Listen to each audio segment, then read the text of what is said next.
This is Kyle Hunter. And we have a special guest with us, Mr. Chris Fallica from ESPN, because Chris likes prop betting. And what the heck? Let's listen to see what Chris has to give us because we have a huge game coming up and lots to talk about, isn't there, guys? Absolutely. Yeah, no, it's whether a lot of people may not have an opinion on the side or the total with the number where it is, but there's so many different markets and different ways and different props to bet this game, and whether you're a pro better or a casual better or just kind of in town for the game or whatever, it's just prop bets are probably more money in prop bets than anything else, I would think. So it's always fun Oh, to absolutely. dabble in these things. Oh, yeah, there's so many of them. There's like 500 prop bets, and we had one. Seems like there are new ones every hour. It seems like there are new ones getting put up uh, across sports and all sorts of stuff. Yeah, we had one of the MyBookie odds makers on the podcast yesterday, and he was talking about just all some of the crazy props he was putting out. Like, there's a lot of COVID props. There's just a lot of new stuff coming up. There's a lot of cross sport props as well. Yeah, real excited to get into some of that with you guys. But as Chris was saying, I think the line's pretty sharp on the Super Bowl. I mean, you're three juiced a little bit. I don't disagree with that. I mean, my personal number that I made was 3.25, the Chiefs favored by. So I made the total 56 and a half. Chris, what are your thoughts on it? Yeah, I thought that the number was right where it would be too, and with the little bit of juice to the Chiefs, I think we've seen that books aren't necessarily going to move off of it just to get off of three. Right. If they're getting consistent. If you move it to 3.5, you're instantly going to get an influx of Tampa Bay money, and if you move it to 2.5, you're going to get an instant influx of Chiefs money. So it's right where it is, and it's tough because you can probably make an argument for both teams, but yeah, I think the number is probably right where it is. And I thought, if anything, I thought the total when it initially opened at 57 might have been a touch high, but I think it's come down a little bit then. So any edge you might have had or I might have had on a total is probably gone by now. Yeah. Yeah, it's and I think there's a little bit of shade to the under here. If you look at my screen, it looks like there's just a little bit more money on the under with tickets. 72% of the tickets are on the over, I believe, and 28% of the tickets are on the under, but 52% of the money on the under. And you don't know if that's a front or anything. I guess it's weather dependent, so a little bit of scare in the beginning, but I mean, it's looking like there shouldn't be rain. This is Florida, though, so we don't know. As Chris knows so well, that thing could change on a dime, couldn't it? Kyle, what about you? Yeah, so are you guys saying you don't think there's any lock of the year here?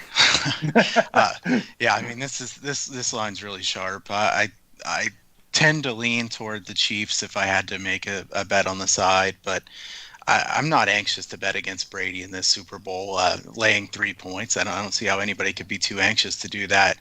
The total coming down from 57 and a half, 57 down to 56, even a couple 55 and a half showing up. 55 and a half, I'll lean to the over this game. To be honest, I haven't bet this game at all. I don't know what I'm going to do with this. I might not even bet the side or total in this one, but I know I have plenty of prop bets that I like here. So I think prop bets are the way to attack the Super Bowl every year, and this year I think the line's about as sharp as it ever is. So I'm excited to talk some props here. Oh, Yeah, like if I had to play the game on the number like it is right now, before we get into the process, I would agree with you. I would lean towards Kansas City just because I have a hard time getting that first meeting out of my head. And again, I don't want to make any hard, steadfast rules and overreact to what we saw in that first meeting, but you had a couple of things where you got Andy Reid kicking a field goal on the opening drive from the 19 first fourth and goal from the one. You got Sammy Watkins dropping a long touchdown. You got the fumble at the 8-yard line. Would have been 24-0 right then right. and there. So I just have a hard time getting that out of my head. Now, look, I know the Chiefs have their offensive line problems that are obviously a concern, but I just see more avenues to win for Kansas City than I do Tampa. Yeah, I do too. Yeah, absolutely, and they have that extra, gear that we always talk about here as well. The Patriots.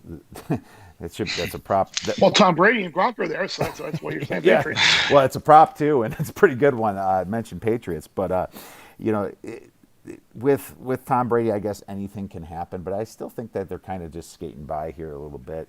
You look some of the advanced metrics. My advanced metrics puts it at a lower spread, but that's only because you haven't seen what Kansas City can really do except in flashes.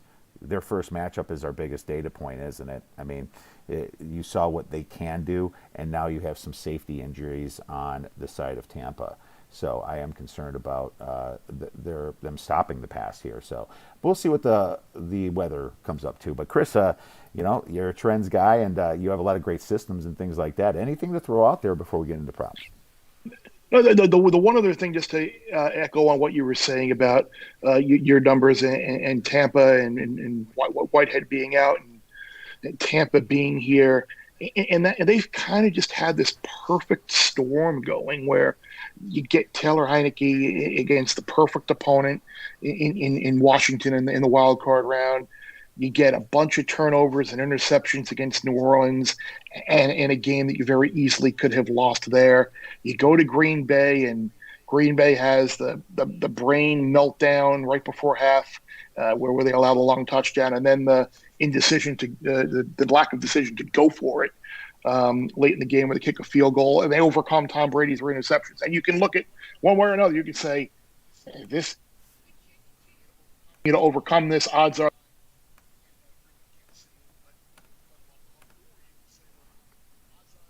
they're not going to have this happen to them again, and they're finally going to put together a complete effort. And I think that's probably the case to be made for a lot of people who like Tampa, think that Brady won't have that poorly of a game again, and that Tampa's defensive line will be able to get some pressure on Patrick Mahomes against a bunch of backup offensive linemen. Yeah, absolutely. And the backup offensive lineman is definitely a question, and there's a prop to look at that one as well. Well, why don't we just get right into the props then, guys? I can start here. And with one I just mentioned, I don't think Jim Nantz and Tony Romo are going to be able to contain themselves. But to say the Patriots 2 times or more, I think it's going to happen, man. There's a lot of downtime in between these plays. And you got Gronk that played for the Patriots. Obviously, Tom Brady. They've been to almost half the Super Bowls. I almost think this is easy money. What are your guys' thoughts? We'll start with Chris. How are they going to avoid not saying Patriots that many times? They're just gonna. I mean, you can probably cover that by just saying Brady and Gronk won 6 Super Bowl titles with the Patriots, or that seems like I don't know what the limits are on something like that, but that seems like a very cashable, easy prop to get off the bat with. If it doesn't win, I'm going to think that Nance and Romo was told to not say it. That's how much I like this one by somebody. But Kyle, any thoughts on that? What kind of odds do you have? It was minus 105. Believe it or not, when I took it, and now that Chris says limit, I should have put a limit on it. Why am I just tinkling around this one? I think I was a little bit bigger of one, but I might have to relook at that one. Yeah, this sounds like one of those props that I might bet myself just so my wife has something to cheer for too, because my wife loves these odds where the prop bets in the Super Bowl where she can sit there and cheer for something, and I like these Super Bowls when we're cheering for the announcers to say something, and she's like, "Oh, come on, just say it." This feels like one of those. Yeah, absolutely. Well, good stuff, guys. Why don't you throw us the next prop then, Kyle? What are you thinking? So I'm going to go here with Ronald Jones rushing yards over the total. I got 34.5 earlier this week. I've seen 36.5 several times here since then. So let's go with 36.5. I think Fournette has gotten more carries for Tampa Bay because Jones has been injured. He has 2 weeks to get ready for this game. If you look at the stats on the year, Jones was really good, 5.1 yards per carry. And the way to beat this Kansas City defense is to run the football. I would assume Tampa Bay is not going to come out and throw it around. And honestly, if you think back to last week too, Tampa Bay ran the ball a lot on first and second down. Remember, they had a lot of third and longs against Green Bay. Now they converted those. At one point, they were like 5 for 6 or 6 for 7 on third and longs. I think that they're going to run the football quite a bit here against Kansas City. If you want to keep the ball away from Patrick Mahomes, that's the way to do it. I think they can have some success running. And Jones, if he gets 9 or 10 carries here, which I think he probably will, I like the rushing attempts over 8.5 as well. I think he has a chance to break some here against this Kansas City defense. That the weakness of their defense is certainly the run defense. So I think Jones is a little bit more active in the running game this week, and Fournette will get his carries as well, and he might get some catches also too. So I think Jones is going to be pretty active. Yeah, here. I absolutely like that one. I think Ronald Jones is the rushing guy, and I think Fournette's the passing guy, kind of like Sonny Michel was to James White. So 100%, I'm completely on board with that. And Tampa Bay is going to have to establish the run. If they're going to try to go, toe for toe passing with Mahomes, then just cash your KC tickets right now, because it's really important for them to control the clock. Chris, what about you? It seems like just a basic, simple one, and it's kind of like your instant gratification prop. But I saw a price out there about the opening kickoff. Will it be a touchback? Yes, no props. And I think the last time I saw it was like minus 270 on the yes.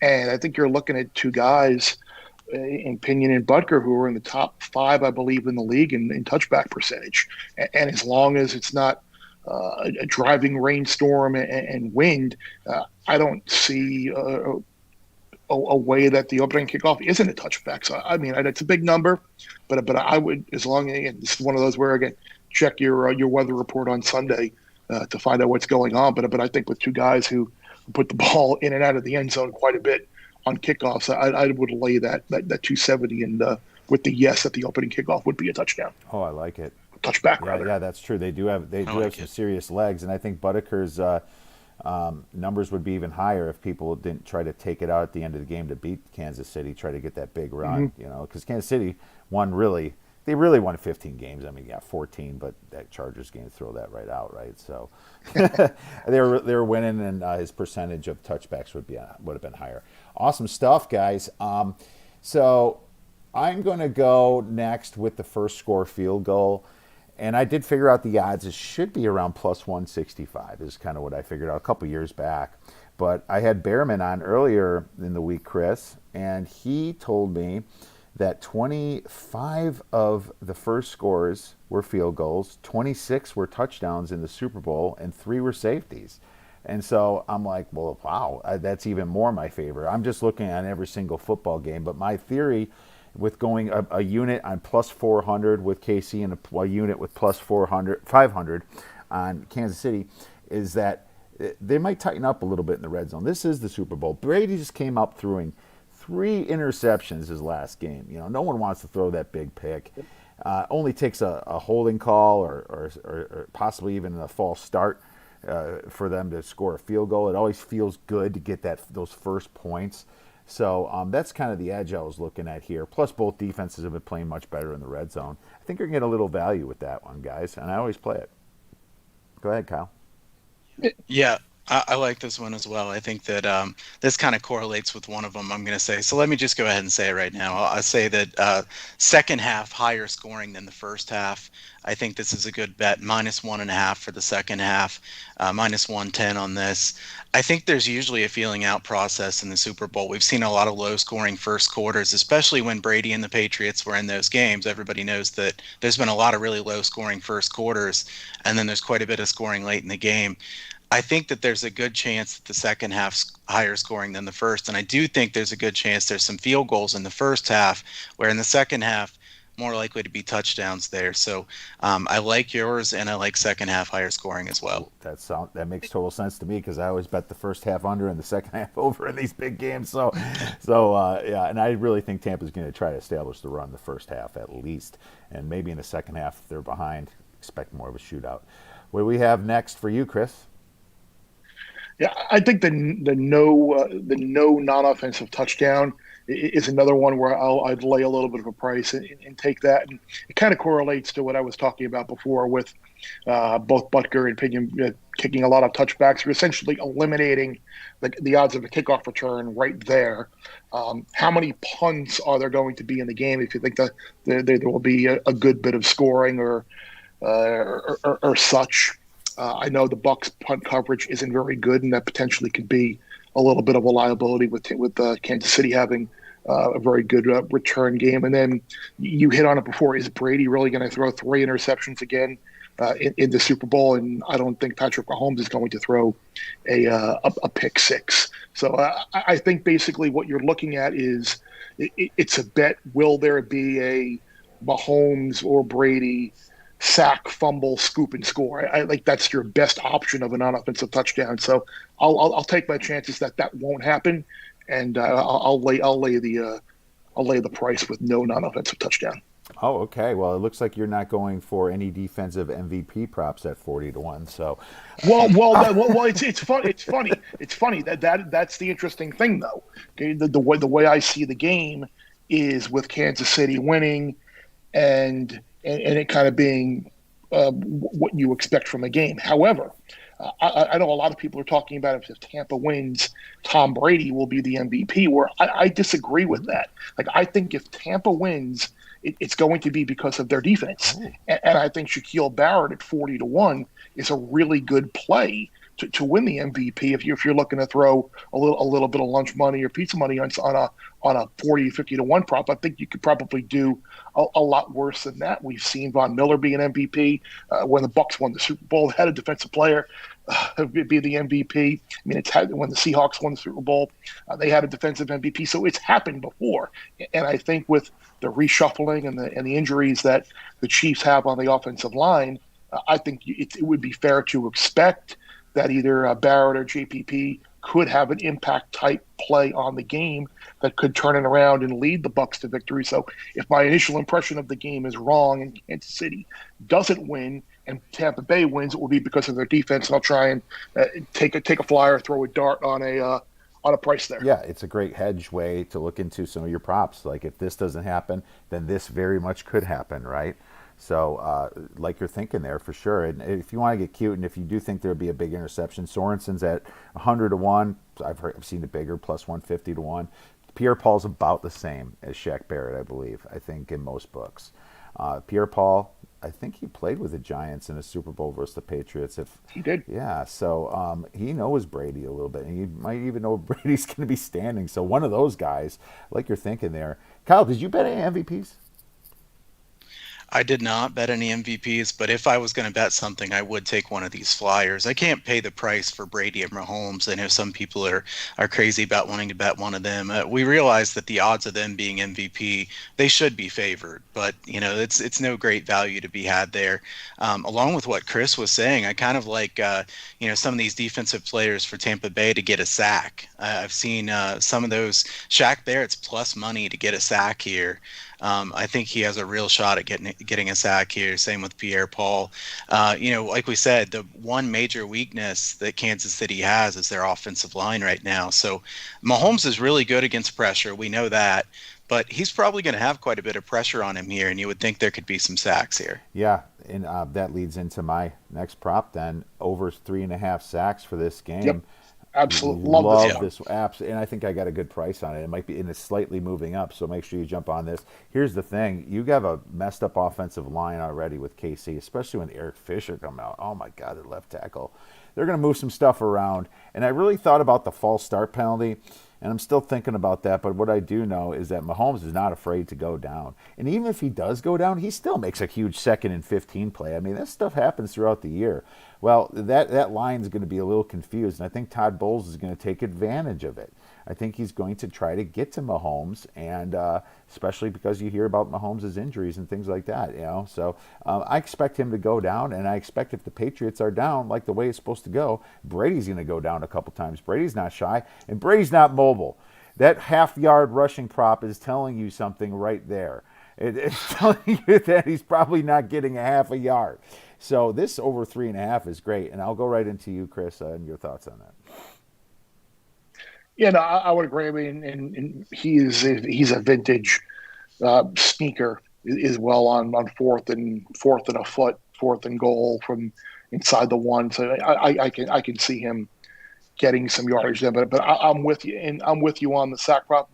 And I've thought about the penalty yardage prop of the game, and I don't I didn't make a play on it or anything, but I'm curious to get your opinion on, like, I thought like Kansas City over for penalty yards might be, or maybe even both teams over for penalty yards might be something to look at. I think if you assume that maybe there will be a holding penalty or two on Kansas City, and on the flip side, maybe you get a couple of defensive holding, pass interference type calls on Tampa Bay. We all saw how the Chiefs offense carved them up in that first meeting, and they might be with White out again. They might be looking for any potential help they could get. So I thought, again, it's not a prop you want to root for, and when you watch a game with flags all over the place, you hope that they would just kind of let them play, and just, unless it's a really really egregious penalty, you would let it go. But I'm just curious how you guys do you think we're going to see a lot of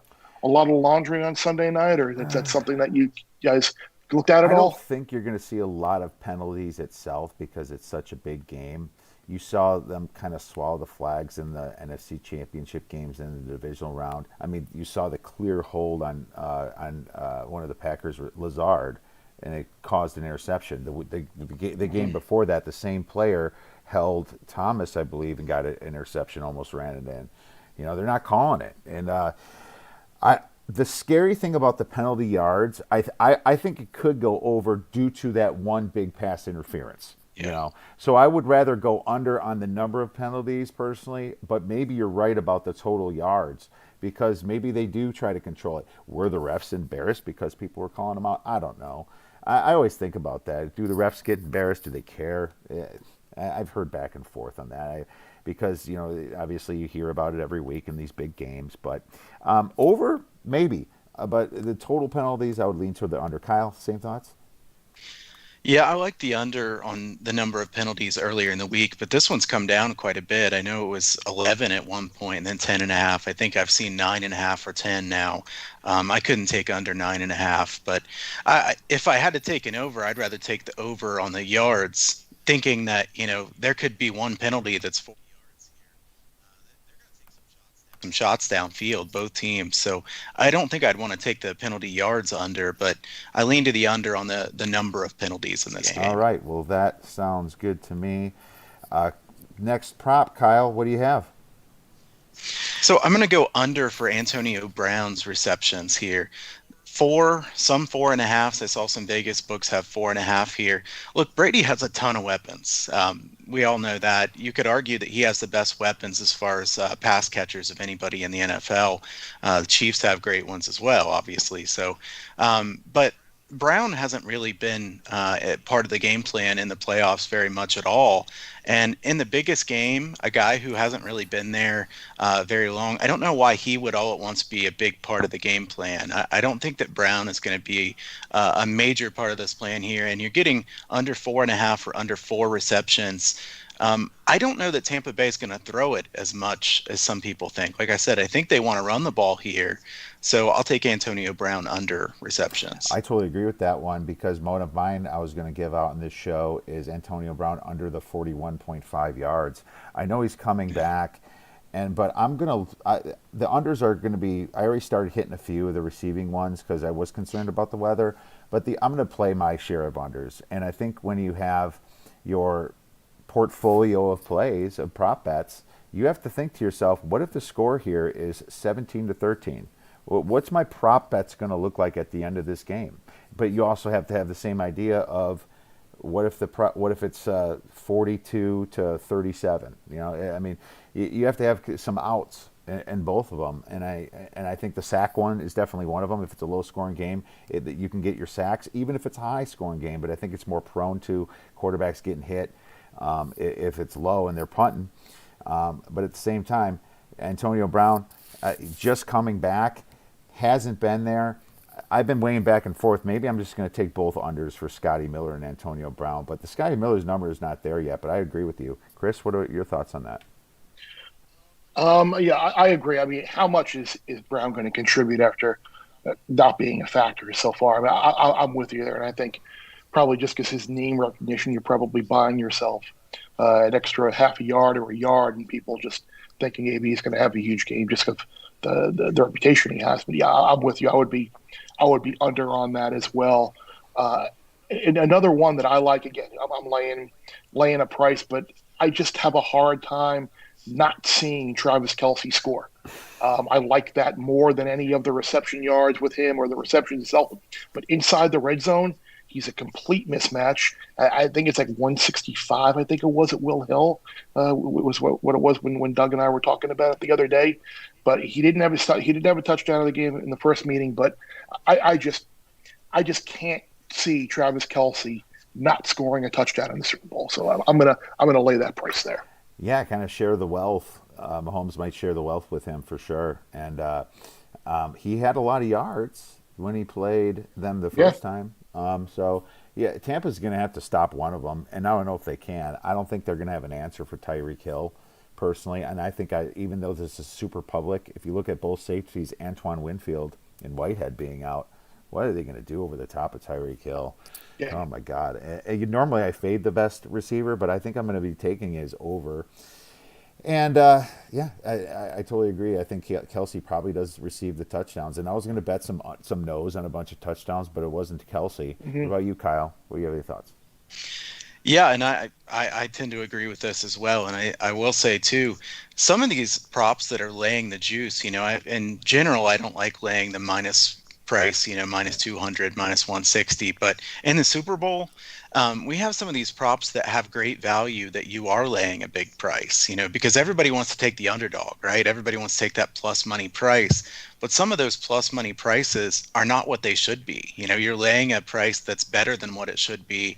And it really shouldn't matter to you. You can't have this rule that you say, if it's over minus 150, I'm not betting it. Because in the Super Bowl prop market, if it's a good value and it's minus 200, you go ahead and take it. So in general, I agree with this one. And I do think that laying the juice on some of these could be a good value. And that kind of falls in line with this game in general, the Super Bowl, where you see people take the underdog on the money line, and that's why Right. I think probably by game time, if you haven't made a bet on the game yet and you're still undecided, maybe the best value you could get is just waiting and taking Kansas City on the money line. Maybe by kickoff it's down around 150 or maybe in the 140 range from where it is now, just because everybody is going to be or a lot of people will be betting what they want to see and betting on the underdog winning the game outright. Yeah, there's no public Brady Agree. bettors that are not going to take the money line, even if they do take the spread. But they're taking the money line because that's why they're betting Brady, right? So I agree with you, Chris. I think that could adjust. I'm real excited to watch that. That's like one of the key things I'm watching is that money line because I want to just have it as a data point, if nothing else, right? And Mhm. I like the way you think there. Speaking of paying a little bit extra, I wanted to wait on this because I was hoping that the whole, let's just say, perception on Mahomes or narrative was that his toes hurt and he's not going to run because of that concussion type thing he had a couple weeks back. But I like him over his rushing yards, and I like him over the 21 and a half, and it's real juiced at 18 and a half, and you could have got that better before. Minus 130 at 21 and a half. It was higher last year, and he almost had it, but he had to take a couple knees. I think he's gonna run a little bit. It's the Super Bowl. He's not going to want to make mistakes, and Mahomes is a great running quarterback when he comes out of the option. If they're trying to stop Kelce, they're going to need two guys on Kelce because Kelce takes that little hook, which will open his running lanes even more. Whenever he gets free, Kelce gets open. But if they can stop that, I can see Patrick Mahomes. So the way I was thinking about it is, people are just assuming that Mahomes is not going to be mobile. This is the Super Bowl, baby. I think he's going to get over 21 and a half yards, and that's at minus 130, and I'm going to pay the price. Any thoughts on that, Kyle? I'm kind of neutral on that one. I don't disagree. I don't think I'll bet that one myself. It depends on how easy they can move the ball just throwing it. Are they going to have trouble moving the ball? If they have some issues moving the football, I would think he would run and get some free yards. If they can move the ball without that, maybe they don't see it. I don't know. I'm neutral on this one. Let's see what Chris thinks. I actually am kind of intrigued by playing some of the overs on the Kansas City rushing props, whether it's Mahomes, whether it's a team total, whether it's Edwards-Helaire, only because there's been so much emphasis on Kansas City's offensive line, and the best way to help your offensive line and keep JPP and Shaquille Barrett from pinning their ears back every first down, every third down is mixing in a lot of running. And if they can get a little bit of balance in there and just keep Tampa Bay off balance defensively, that will help their cause. Now, again, if they can't cover Travis Kelce, if they can't cover Tyreek Hill, it won't matter. But I think this narrative about Tampa Bay leading the league in rushing yards per attempt, and Kansas City's not going to be able to run. I mean, I think you're going to see a scenario like Kiev brought up where Patrick Mahomes is getting a couple of scrambles when he's flushed out of the pocket and running for yards. You're going to see maybe Tyreek Hill with some jet sweeps or some plays that aren't going to be categorized as running plays. I think Edwards-Helaire will be fresh, and they took a first-round pick on this guy. He's going to have an impact on the game. So I think there might be a little bit of value on potentially going over some of these Kansas City rushing totals. Yeah, that's a great way to think of it, and especially if it's going to be a little bit wet and a little bit windy, the quarterbacks might catch up or take off, and the running backs are going to get their rushing totals. That's interesting. Well, another thing, the fourth quarter. I mean, if they're leading the game by a couple scores, they're running the ball. So I thought more about that one. So couple before we move on, wanted to say that I like the Chris Godwin under 5.5 receptions. There's just so many weapons, just like with Antonio Brown. You have Scotty Miller. You have two tight ends that are going to get plenty of passes, and I think Tampa Bay is going to just try to run the football. So Godwin's, ironically, last time he had over 5 receptions was when they played Kansas City, and that was Week 12. But he hasn't had that since, and they were way behind from the first quarter on. So I like him under the 5.5 receptions, guys. What are your thoughts, and what other props do you have? Start with you, Chris. Yeah, I would be on that side of it as well. Like you said, I think there are a lot of things that you don't want to overreact, but you can learn from that first meeting. I think people who just automatically look at that final score of that first game, 27-24, oh, wow, it really wasn't. The total, the scenario of the game, it was in Kansas City's control the entire way around, and Tampa had to throw. And again, they have somebody with AB back, and you got Fournette out of the backfield. There are a ton of weapons. 6 catches is a lot, especially against a defense that's been really good in the postseason. So I would agree with you there. You mentioned Tyreek Hill before, and I think again, going over on a lot of things isn't necessarily the best way to attack some props, but I do think there's a scenario where Tyreek Hill breaks a big play. And I saw his Tyreek Hill longest pass reception, 27.5 yards. And the rapport he has with Patrick Mahomes and coming back to the ball, catching the ball in stride, making people miss, accelerating, it makes me think that he will have at least one big play in this game. So I'll take Tyreek Hill over 27.5 yards for his longest reception of the game. Kyle?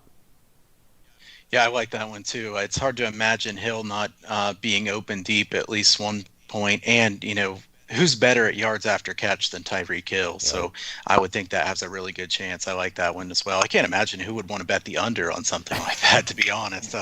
But yeah, I think he breaks a big play. I also like the Godwin under. One more I have, which is kind of goes along with a lot of the things we've been saying. Tom Brady passing attempts under. I've seen 39.5 and 40 on this. Unless you think that Tampa Bay is going to be way behind, I think that Tampa Bay doesn't want to have Brady throwing the ball around 45 or 50 times in this game, because that's not the best scenario for them to win this game. I do think this game will be relatively close. I think it's probably not a blowout. So I know some of these correlate with each other, and don't go too heavy on making correlated plays that you are sunk if something goes wrong. But I think Brady pass attempts under is a pretty good way to look at this as well, because I think, like we've said, there could be quite a bit of rushing from Tampa Bay's side. So I don't think Brady will be throwing it around constantly. All right, that's one I like too, and I think that there's a chance, even if they're down in the fourth quarter, that Kansas City keeps getting first downs. They keep running the ball themselves, kind of like what Chris was saying. Looking at the Kansas City rushing side, very interesting to me. Which one might not even give Brady a huge chance to throw the ball. And the Super Bowl, if the weather affects it, they're not going to be throwing. So this is the way it is. It's not a bad risk to take early. Chris, any other ones you want to throw out there? Yeah, there was another crazy 40-1 prop out there. Again, to throw a couple of just bucks for fun out there, and it was will Travis Kelce and Rob Gronkowski score their team's respective first touchdowns? And you figure if Kelsey's favorite or co-favorite to score the first touchdown in the game to begin with, and then maybe Brady and Gronk reunite the old Patriots days early in the game, and they get on the board. It's just a little fun one to get on. But getting back to the sacks one as well, like you said, the Shaq Barrett was plus money to get a sack, and Chris Jones is another player I liked to get a sack. I think he was right around even money or so. He might have even been like plus 105 or so to get a sack in the game. Okay. And the interior of the Bucs offensive line is the weakest part of that line, and Jones has been unblockable in the playoffs so far. So I think Jones to record a sack would be another one that I would potentially look at. All right. Well, for me, I like playing the first touchdown, and I know that it's not the most profitable thing, and it's probably could even be negative EV. But when they threw plus 1,300 out on Clyde Edwards-Helaire, and I know that he's going to be healthy this game, you can see that his numbers moving up. I had to take that. And running back, they score touchdowns the most in general. Maybe not so much for Kansas City, but still, they trust the guy. 13-1 for him to score the first touchdown, and Fournette on the other side at 11-1. That's pretty good. So I took a shot with them, and I put a little bit on Evans as well at 10-1 because he had 13 touchdowns this year. But obviously, if they don't hit, they don't hit. But if they do hit, you get 700 to 1 or better. Obviously the lowest one is 1,000 to 1, and you have 3 bets. So 7-1, sure, I'll take 7-1. That's my thoughts. So you kind of like the tight end one, Chris, and I'm going to go with the running backs. Yeah, again, just for again, I would not be expecting that to, but if you're looking for a few crazy longer price ones, yeah, well, sure, Right. why not? Well, but that's a great number in Edwards-Helaire. I think he's kind of been forgotten about. People think Gary Williams is like the guy now, but I think Edwards-Helaire could be in a situation where he has a pretty significant impact on the game. Edwards-Helaire is going to definitely have an impact in this game, and he's going to come back, and he's had a lot of time to rest, and he did play a little bit last game too, so people have to remember that. And there was a reason why Damian Williams ran the ball last year over Darren Williams. I don't know what the reason is. Andy Reid does. But at the same time, they like Edwards-Helaire over there. Last one that I'm going to throw out there. You might have to bust into your Gatorade database, Chris. But do you remember what color the Gatorade was last year? I do not. I would assume it would be orange. I would guess. You're right. It is orange. And I was talking to Behrman about this, and he was like, "Well, it's amazing that you like that because the most time it's ever come up was orange, and second was clear." But here's my thought, Chris. If you're the water boy for Kansas City, and they happen to lose the game, and you had blue Gatorade in there, do you think that you can expect to have a job next year? Exactly. No, exactly. Like seriously. I mean, why would you change that? People are superstitious. Players are very superstitious when it comes to this thing. They are going to make that Gatorade or orange on the Kansas City side because that's kind of what won them before, and it's really easy to blame stupid things like this afterwards. If you're the water boy, there's no way you're going away from that. And secondly, even if you lose this one at plus 125, by the way, Tampa Bay still could have it orange. They got a little bit of orange to their uniforms and logos and everything as well. So maybe the Gatorade one's sticking right out to us, and I threw a little bit of money on the orange, Chris. Yeah, I need to do a little more Gatorade research. We need Gatorade research, and we need halftime set list research. Those are the ones we're really Yeah, I needing. don't know too much about the band The Weekend. Yeah, I don't My either. wife, I learned from my wife a little bit. She still likes the music of the youth today, but I'll have to ask her for that because so she can root for something, right?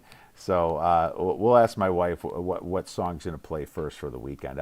That'll be her research job for this weekend, and if we find anything that's got some value, we'll tweet it out.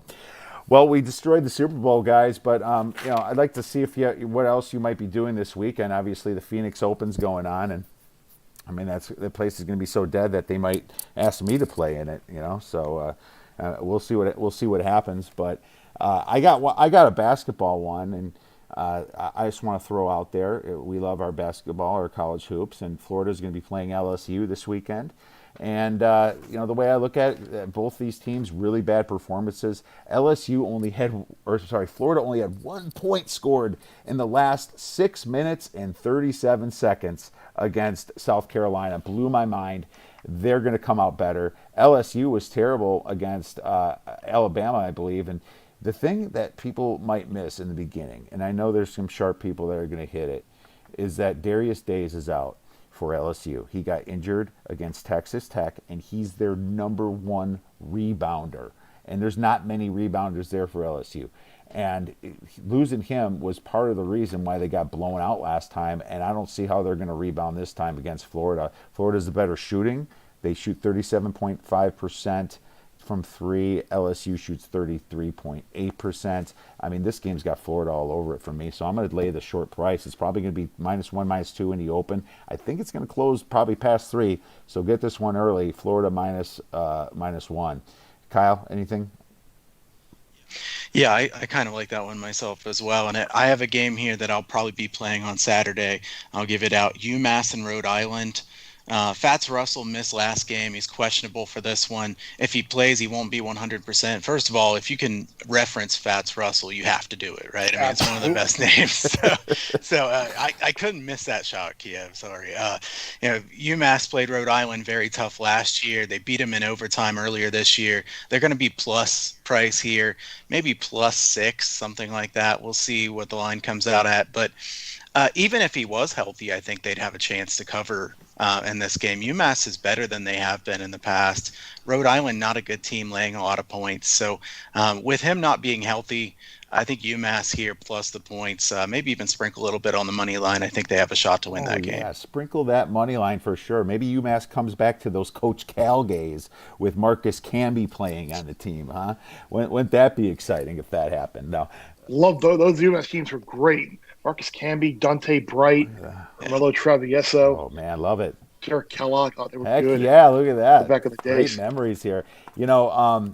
Great play. And every time I turn on a Rhode Island game, it's only Fats Russell with the ball, right?